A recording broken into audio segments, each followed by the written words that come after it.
पान कीजिए फाल्गुन मास महात्म्य की आगे की कथा का। श्री सूत जी कहने लगे, हे धर्मराज, अब मैं धर्मारण्य तीर्थ के उत्तम महात्म्य की दूसरी कथा कहता हूँ, ध्यान से सुनो।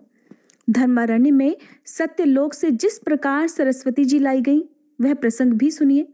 एक समय प्रभातकालीन सूर्य के समान तेजस्वी और सभी शास्त्रों में प्रवीण महामुनि सेवित महर्षि मार्कंडेय जी को भक्ति पूर्वक प्रणाम करके सब ऋषिगण कहने लगे कि हे भगवान, आपने ब्रह्मा जी की पुत्री जिस सरस्वती नदी को उतारा है वह दर्शन करने से प्राणियों के पापों का नाश करने वाली और पुण्य देने वाली है, उसके महात्म्य का भी वर्णन कीजिए। तब मार्कंडेय जी इस प्रकार कहने लगे, हे ब्राह्मणों, मैंने शरणार्थियों को शरण देने वाली सरस्वती देवी को भाद्रपद मास के शुक्ल पक्ष की पुण्यमयी द्वादशी तिथि को धर्मारण्य तीर्थ के अंतर्गत द्वारावती तीर्थ में उतारा था। द्वारावती तीर्थ मुनियों और गंधर्वों से सेवित है। उक्त तिथि को उस तीर्थ में पिंडदान आदि करना चाहिए। उसमें पितरों को दिया हुआ तर्पण दान आदि अक्षय होता है और श्राद्धकर्ता भी उसके फल को प्राप्त करता है। यह महत्वपूर्ण उपाख्यान पापों का नाशक और पुण्यदायक है। पवित्र वस्तुओं में पवित्र और महापापों का निवारण करने वाला है। सरस्वती जी का जल सभी मंगलों के लिए भी मंगल कारक और परम पवित्र है। प्रभास तीर्थ के मध्य में सरस्वती जी का जो पुण्यमय जल है वो क्या ऊपर के लोकों में सुलभ है? सरस्वती जी का जल मनुष्यों की ब्रह्म हत्या को भी दूर करता है। सरस्वती जी में स्नान और देवता पितरों का तर्पण करके फिर उसके बाद पिंड देने वाले मनुष्य फिर कभी माता का दूध पीने वाले शिशु नहीं होते, अर्थात वे मोक्ष प्राप्त कर लेते हैं, बार बार जीवन मरण के चक्कर में नहीं पड़ते। जैसे कामधेनु गौवें मनोवांछित फल देने वाली होती है, ठीक उसी तरह से सरस्वती नदी भी स्वर्ग और मोक्ष की एकमात्र कारण है। व्यास जी कहते हैं कि मार्कंडेय जी ने सरस्वती देवी को यहाँ लाकर बैकुंठ का दरवाजा खोल दिया है। जो फल की इच्छा से यहाँ शरीर त्याग करते हैं वे उस फल को पाते हैं और अंत में भगवान विष्णु का धाम प्राप्त कर लेते हैं। बहुत अधिक कहने से क्या लाभ है धर्मराज, मनुष्यों को तो सदैव विष्णु लोक प्राप्त करने की इच्छा से द्वारका में ही शरीर त्याग करना चाहिए। द्वारका में मृत्यु को प्राप्त हुए सभी मनुष्य अपने हर पाप से छूटकर अंत में भगवान विष्णु के धाम को जाते हैं। उस तीर्थ में स्नान करके जो मनुष्य भगवान विष्णु का पूजन करता है वह सभी पापों से मुक्त होकर विष्णु धाम को जाता है। वो सब तीर्थों में उत्तम तीर्थ है जहाँ साक्षात श्री हरि वास करते और उस तीर्थ में रहने वाले मनुष्य के सभी पापों को हर लेते हैं। द्वारका तीर्थ मोक्ष चाहने वाले मनुष्यों को मुक्ति दिलाने वाला, धनार्थियों को अर्थात धन की इच्छा रखने वालों को धन देने वाला, आयु सुख और सभी मनोवांछित फल प्रदान करने वाला है। जो मनुष्य वहां एकादशी तिथि को उपवास करके श्राद्ध करता है वह नरकों से सभी पितरों का उद्धार कर देता है। वहां द्वारका के पास में ही मार्कंडेय जी से उपलक्षित एक गोवत्स नामक तीर्थ भी है जो पृथ्वी में सभी जगह विख्यात है। उस तीर्थ में जगतपति उमाकांत भगवान शिव गाय के बछड़े के रूप में अवतरित होकर स्वयंभू लिंग रूप से विराज रहे हैं। पूर्व काल में बालाहक नाम के एक शत्रु विजयी राजा थे जो महान बलवान और भगवान शिव जी के परम भक्त थे। एक दिन जब वो शिकार खेलने में मगन थे कि उनके किसी पैदल सैनिक ने हिरणों के झुंड में से गाय के एक बछड़े को देखकर राजा से कहा कि हे राजन, मैंने हिरणों के झुंड में एक गाय का बछड़ा देखा है जो उन्हीं में हिला मिला हुआ है, उसकी माँ तो उसके साथ है नहीं। तब राजा ने अपने नौकर से कहा कि मुझे तो उस बछड़े को दिखा। तब उस पैदल सेवक ने वन में जाकर राजा को वो बछड़ा दिखाया। उस समय पैदल सैनिकों के भय से हिरणों का वह झुंड पीलू वृक्ष की झाड़ी की ओर भाग गया। तब गाय का बछड़ा भी ठीक उन्हीं की तरह दौड़ लगाता हुआ उसी ओर चल दिया जहां वो सारे हिरण गए हुए थे। राजा उसे पकड़ने के लिए झाड़ी में घुस गया और जैसे ही उसे पकड़ने लगा तुरंत ही वह उज्जवल शिवलिंग के रूप में बदल गया। ये देखकर राजा को बड़ी हैरानी हुई। अब राजा सोचने लगे कि ये क्या बात हुई, ये तो बड़ा घनघोर आश्चर्य हुआ। तब तक उस शिवलिंग के मध्य भाग में उन्होंने गाय के बछड़े को स्थित देखा। अब उनके मन में ये निश्चय हो गया कि अवश्य ही गाय के बछड़े के रूप में साक्षात भगवान महेश्वर ही विराजमान है। अब तो उन्हें अपने साथ ले जाने के लिए तत्पर होकर राजा ने उस शिवलिंग को उखाड़ने का प्रयास किया, किंतु वे उस देवलिंग को किसी भी प्रकार उठा तो क्या हिला भी नहीं सके। तब राजा के साथ सभी देवताओं ने भगवान शंकर से प्रार्थना की। देवतागण कहने लगे, हे प्रभु, हे भगवान सर्वदेवेश्वर, आपको सभी लोगों का हित साधन करने की इच्छा से शुक्ल लिंग रूप से स्थित होना चाहिए। श्री महादेव जी कहने लगे, देवतागणों, मैं यहाँ सदा ही लिंग रूप से स्थित रहूंगा। भाद्रपद मास के कृष्ण पक्ष में अमावस्या के दिन मेरा प्राकट्य हुआ है, इसलिए उस दिन विधि पूर्वक स्नान करके जो लोग इस शिवलिंग का पूजन करेंगे उन्हें कोई भय नहीं होगा। यहाँ पिंडदान करने से पूर्वजों को सदा के लिए उत्तम लोक की प्राप्ति होगी।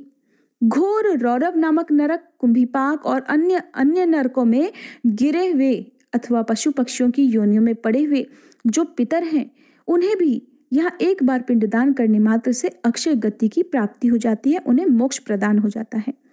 इसके बाद तो राजा बलाहक ने सभी देवताओं के समीप उस शिवलिंग को स्थापित किया और लोकहित की कामना से अनेक प्रकार के दान दिए। जब तक वे उस लिंग की पूजा करते रहे तभी तक साक्षात भगवान शिव भी वहीं आ गए। अब भगवान शिव वहां आकर कहने लगे कि जो मनुष्य आज की रात में श्रद्धा और भक्ति से इस देवेश्वर शिव की पूजा करेंगे उन्हें अक्षय पुण्य की प्राप्ति होगी। जो गीता शास्त्र का पाठ करते हुए जागरण करेंगे वे मनुष्य अपनी 101 पीढ़ियों का उद्धार कर देंगे। यह देवादिदेव भगवान शिव का अद्भुत लिंग है। जो मनुष्य भक्ति पूर्वक इसका महात्म्य सुनता है वह सभी पापों से मुक्त हो जाता है। गोवत्स नाम से विख्यात शिवलिंग मनुष्यों को परम पुण्य प्रदान करने वाला है। वह अनेक जन्मों के पापों का नाश कर देता है, ऐसा मार्कंडे जी का कहना है। जिनका मन पाप से दूषित है, जिनके मन में पाप ही पाप भरे हुए हैं, उनके पाप युक्त शरीर की शुद्धि के लिए उस तीर्थ में स्नान अति आवश्यक है। गोवत्स तीर्थ में एक बार किया हुआ स्नान भी मनुष्य को रुद्रलोक प्रदान करने वाला है।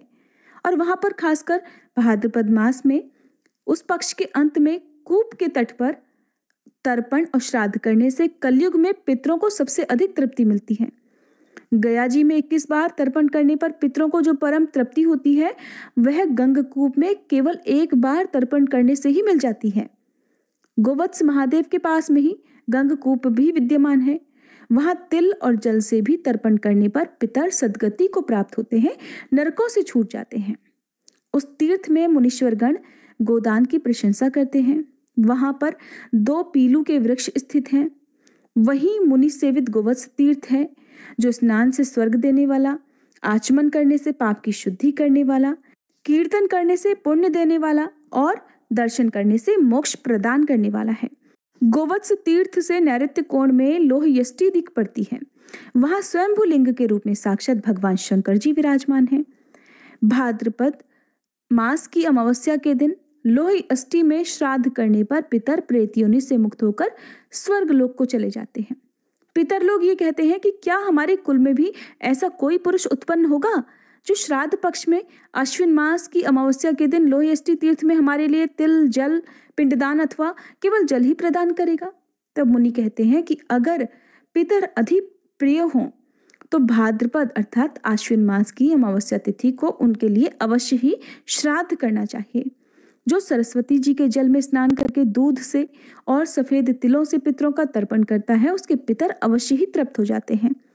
लोह यष्टि तीर्थ में भक्तिभाव से तर्पण करने पर मनुष्य स्वयं भी तृप्ति को प्राप्त होता है। जल देने वाला तृप्ति और अन्न देने वाला अक्षय सुख प्राप्त करता है। फलों का दान करने वाला पितृभक्त पुत्र और अभय देने वाला आरोग्य लाभ करता है। न्यायोपार्जित अर्थात न्याय विधि से किसी को बिना सताए जो धन अर्जित किया जाता है, किसी का दिल दुखाए बिना जो धन अर्जित किया जाता है, उस धन में से अगर थोड़ा सा भी दान दिया जाए तो वह महान फल देने वाला होता है। उस तीर्थ में स्नान करने से मनुष्य भगवान शिव का पार्षद हो जाता है। तो ये थी आज की कथा जिसमें आपने जाना कि किस प्रकार से अमावस्या तिथि के दिन हमारे द्वारा किए गए पिंडदान, तर्पण आदि से हमारे पितरों को मोक्ष मिल जाता है। इतना ही नहीं, 101 पीढ़ियों का उद्धार हो जाता है। और इतना ही नहीं बल्कि जो भी व्यक्ति श्राद्ध, तर्पण आदि करता है, अपने पितरों के नाम से फलों को, सब्जियों को दान में देता है, जल का दान करता है, उसका भी उद्धार हो जाता है।